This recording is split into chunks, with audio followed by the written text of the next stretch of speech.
Hello people, अस्सलाम वालेकुम। इस वीडियो में जिस चीज़ को हम लोग कवर करेंगे that will be chronic inflammation and tissue repair की मार्किंग्स। ठीक हो गया। क्रॉनिक इन्फ्लेमेशन का क्वेश्चन एक्यूट इन्फ्लेमेशन के साथ ही आता है, यानी कि एक्यूट इन्फ्लेमेशन या क्रॉनिक इन्फ्लेमेशन में से एक क्वेश्चन आना होता है और टिश्यू रिपेयर के टॉपिक में से एक क्वेश्चन यानी कि यूक्यू आना ही आना होता है। ठीक हो गया। सबसे पहले हम लोग क्रॉनिक इन्फ्लेमेशन की डेफिनेशन को देखेंगे, उसके अलावा causes of chronic inflammation UQ रह चुका है, तो आपने ये सारे कॉजेज जो है इनको अच्छे से देख लेना है। मॉर्फोलॉजिकल फीचर्स भी इसके यूक्यू आ गए, इसमें ये 3 पॉइंट्स हैं, आपने ये 3 पॉइंट्स देख लेने हैं। फिर उसके बाद हमारे पास यहाँ आ जाते हैं रोल ऑफ मैक्रोफेजेस, ये भी यूक्यू है, तो आपने रोल ऑफ मैक्रोफेजेस को अच्छे से देख लेना है। फिर उसके अलावा हमारे पास यहाँ पर जो है वो उन्होंने टिश्यू मैक्रोफेजेस बताए हुए हैं डिफरेंट टाइप के कि कहाँ कहाँ पे क्या क्या उनको कहते हैं, तो ये एमसीक्यू पॉइंट के तौर पे इंपॉर्टेंट है, तो आपने वो देख लेना है। ये सारा कुछ यहाँ पर लिखा हुआ है कि हमारे पास जो है वो लंग्स में हम लोग उनको एल्वुलो मैक्रोफेजेस कहते हैं, ब्रेन में माइक्रोग्लाया, लिवर में कुपर सेल्स, स्किन में डेंड्रिटिक सेल्स, ये वाली सारी चीज़ें हैं, तो ये आपको उन्होंने यहाँ पर बताई हुई हैं। उसके अलावा एक इंपॉर्टेंट एमसीक्यू पॉइंट ये है कि एक्टिवेटेड मैक्रोफेज का जो हॉलमार्क होता है वो फोमी साइटोप्लाज्म होता है। ठीक हो गया। फिर आगे आ जाते हैं। आगे ये वाली जो डायग्राम है ये आपने अच्छे से करनी है, ठीक है। ये डायग्राम एमसीक्यू और एससीक्यू दोनों लिहाज से बहुत ज़्यादा इंपॉर्टेंट है। ये वाला एमसीक्यू तो बहुत ज़्यादा पूछा जाता है, तो आपने इसको अच्छे से देख लेना है। उसके अलावा रोल ऑफ मैक्रोफेजेस आपने वहाँ से तो रीड कर ही लिया है, लेकिन रोल ऑफ मैक्रोफेजेस में असल में आपने ये वाले पॉइंट्स जो हैं वो लिखने हैं, ठीक है। ये यूक्यू है, बहुत इंपॉर्टेंट, आपने इनको अच्छे से जो है वो कर लेना है। ये मैक्रोफेज के रोल के ही पाथवेज हैं कि मैक्रोफेजेस कैसे एक्ट करते हैं, तो आपको ये आते होने चाहिए, ठीक है। उसके अलावा यहाँ से आपने ये सारा जो है ये वाला पोर्शन रीड कर लेना है, क्योंकि इसमें ये एमसीक्यू पॉइंट्स बन रहे थे कुछ। ठीक हो गया। फिर उसके बाद रोल ऑफ लिम्फोसाइट्स पे आते हैं। ये वाला जो है ये बहुत ज़्यादा इंपॉर्टेंट है, ठीक है। आपने ये कर लेना है अच्छे से। बाई डायरेक्शनल जो हमारे पास इंटरेक्शन है क्रॉनिक इन्फ्लेमेशन में मैक्रोफेज और लिम्फोसाइट का, ये आपने डायग्राम अच्छे से कर लेनी है। उसके अलावा हमारे पास यहाँ से आप लोग देख लें कि लिम्फोइड ऑर्गन्स के क्या टाइप्स होते हैं। हम लोग ऑलरेडी पहले भी पीछे पढ़ चुके हैं फर्स्ट ईयर सेकेंड ईयर के अंदर, लेकिन फिर भी देख लें कि हमारे पास सेंट्रल जो होता है लिम्फोइड ऑर्गन वो स्प्लीन होती है, पेरिफेरल में इंटेस्टाइन, और टर्शी के अंदर हमारे पास जहाँ पे इन्फेक्शन हुआ होता है वहाँ पे जो लिम्फोइड ऑर्गन होता है वो। फिर हमारे पास यहाँ पर ये वाले जो पॉइंट्स हैं ये सारे एमसीक्यू पॉइंट्स हैं, आपने इनको यहाँ से रीड दे लेनी है। ठीक हो गया। फिर उसके बाद हमारे पास इसिनोफिल्स के बारे में बताया हुआ है कि इसिनोफिल्स कैसे एक्ट करते हैं, आईजी मीडिएटेड होते हैं, ये वाली सारी चीज़ें हम लोग फिजियो में कर चुके हैं। उसके अलावा मास्ट सेल्स कैसे एक्ट करते हैं, ये वाली चीज़ें आती होनी चाहिए। ग्रैनुलोमेटस इन्फ्लेमेशन, ये यूक्यू है, ये आपको पता होना चाहिए कि ग्रैनुलोमेटस इन्फ्लेमेशन क्या होती है।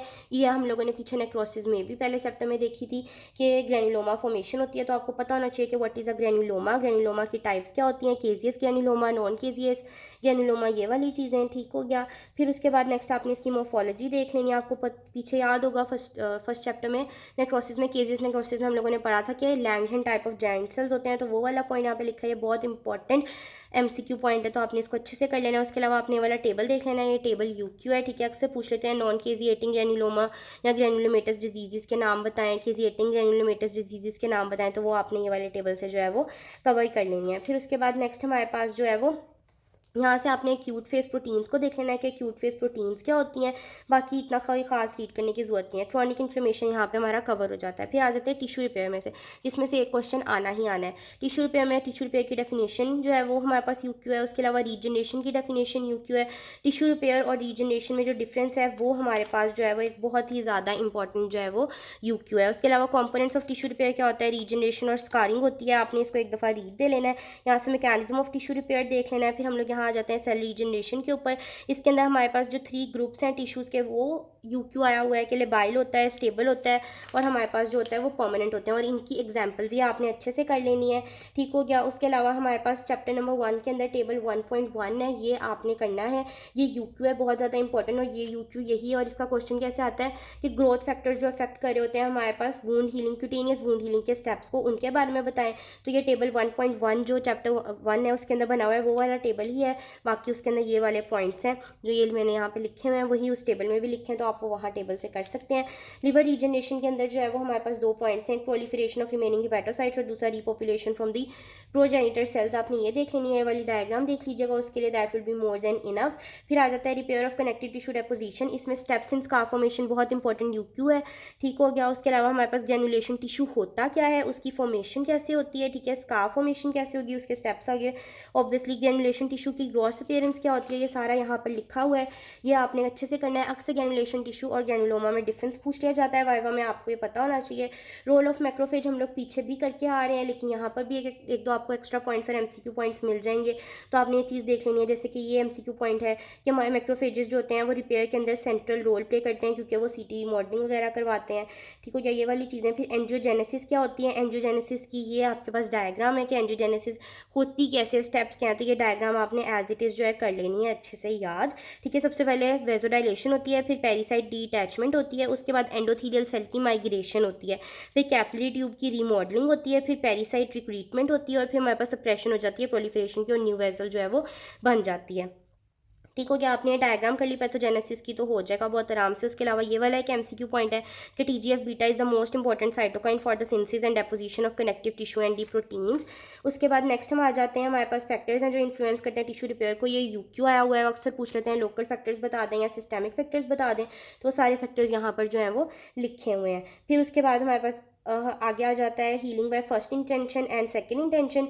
इनकी ये डायग्राम्स हैं, आपने वाली डायग्राम्स लिख लेनी है। इनमें अक्सर डिफरेंस पूछ लिया जाता है।